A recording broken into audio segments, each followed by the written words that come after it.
সুপ্রিয় দর্শক, শীতকালে আরেকটি কমন রান্না, তবে এটা কিন্তু খুব টেস্টি। আর যাদের ঘরে বিশেষ করে বাচ্চা আছে তাদের জন্য বানানো যেতেই পারে। তাই বলে বড়রা খুব বেশি খেয়ে ফেলবেন না, 1 পিস কিংবা 2 পিস, সাইজগুলো কিন্তু বেশ বড়। কচুরি, হ্যাঁ, কড়াইশুঁটি দিয়ে কচুরি। তবে এটা একইভাবে বানালেও টেস্ট কিন্তু বিভিন্ন জনের কাছে বিভিন্ন রকম হবে।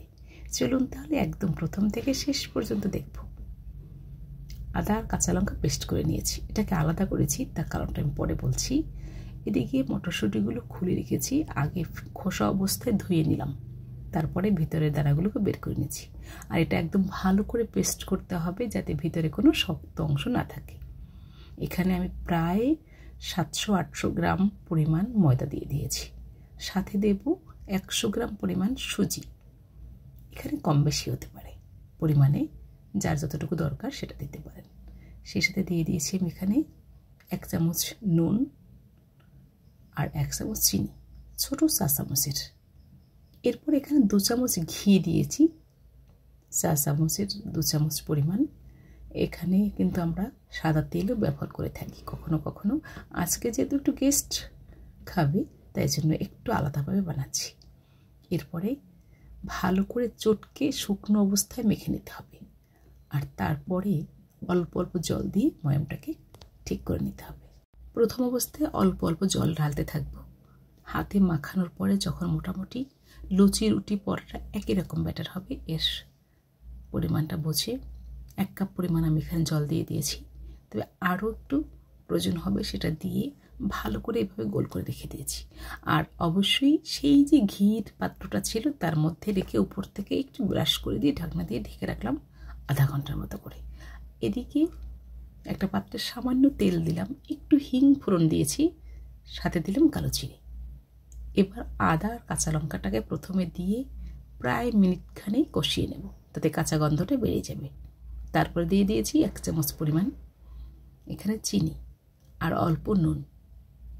এবারে সেই কড়াইশুঁটি কিংবা মটরশুঁটি, আমরা যাই বলি কড়াইশুঁটি, সেটাকে এখানে দিয়ে দিয়েছি। আর এটা কিন্তু পেস্ট করেছি একদম জল ছাড়া। মোটামুটি 3 থেকে 4 মিনিট একটু ভালোভাবে দাঁড়িয়ে থেকে নেড়ে চেড়ে নিলেই কিন্তু পারফেক্টলি সিদ্ধ হয়ে যাবে। আর প্যান থেকে যখন উঠে আসবে তখনই কিন্তু আমরা বুঝে যাবো এটা হয়ে গেছে। অনেকে এখানে আবার চালের গুঁড়ো, ছাতু কিংবা অন্য যে কোনো কিছু ব্যবহার করতে পারেন, আর কোনো কিছুই প্রয়োজন নেই, একদম শুধু খাওয়া যায়। এরপর এটাকে সাইডে সরিয়ে রেখে লিচিগুলোকে করে নেব। এটা ছোট বড় যে যেমন খুশি তেমন করে কেটে নেব। খুব বেশি বড় করা যাবে না, খুব বেশি ছোট করা যাবে না। তার কারণ হলো ভিতরে পুরটা দিয়ে মুখটাকে এভাবে আটকে দিতে হবে। আর তারপরে দুপাশ থেকে একদম পুলি পিঠের মতো করে সুন্দর করে ছিল করে দিলাম, এভাবে করে রেখে দেব। যখন আমি এটাকে বেলে নেব তখন কিন্তু হাত দিয়ে একটু চাপ দিয়ে প্রেস করলে সব জায়গায় ভিতরের পুরটা ছড়িয়ে যাবে। আর এটা যে যেভাবে পছন্দ করেন ছোট বড় সাইজ করে এগুলোকে আস্তে আলতো হাতে একটু তেল হাতে নিয়ে এভাবে ব্রাশ করে নিতে হবে। তবে এই জাতীয় খাবার কিন্তু মাঝে মধ্যে খাওয়া যেতে পারে, প্রতিদিন খাওয়া যাবে না। এরপর একটা প্যান অনেকক্ষণ আগে আমি উনুনে দিয়ে দিয়েছি, চারপাশটা একটু লালচে হলেও ভিতরের তেলটার কালার কিন্তু একদম পারফেক্ট আছে, আর তেলটা খুব সুন্দরভাবে গরম হয়েছে। তখন আমি প্রথমে লুচিটা দিয়েছি, চারপাশ থেকে এইভাবে তেলটাকে উপর থেকে আস্তে আস্তে ছড়িয়ে দিয়েছি যাতে ভালোভাবে ব্যালেন্স করে একদম ফুলে ওঠে। ফুলে ফেপে একদম গোল হয়ে গেছে, কোথাও কোনো ছিদ্র নেই। ভালোভাবে ভেজে তেলটাকে একটু ভালো করে ছেঁকে নেব। গরম উনুনে এভাবে অনেকক্ষণ ধরে থাকলে তেলটা অনায়াসে বেরিয়ে যায়। আর এরপর টিস্যুতে রেখে পরিবেশন করব। সুপ্রিয় দর্শক, গরম গরম লুচি, ফুলকো লুচি, চা হতে পারে, মিষ্টি হতে পারে, কিংবা আলুর দম, চিকেন, যে কোনো কিছু দিয়ে পরিবেশন করা যেতে পারে। ঝটপট বানিয়ে ফেলা যায় এই ধরনের ফুলকো লুচি।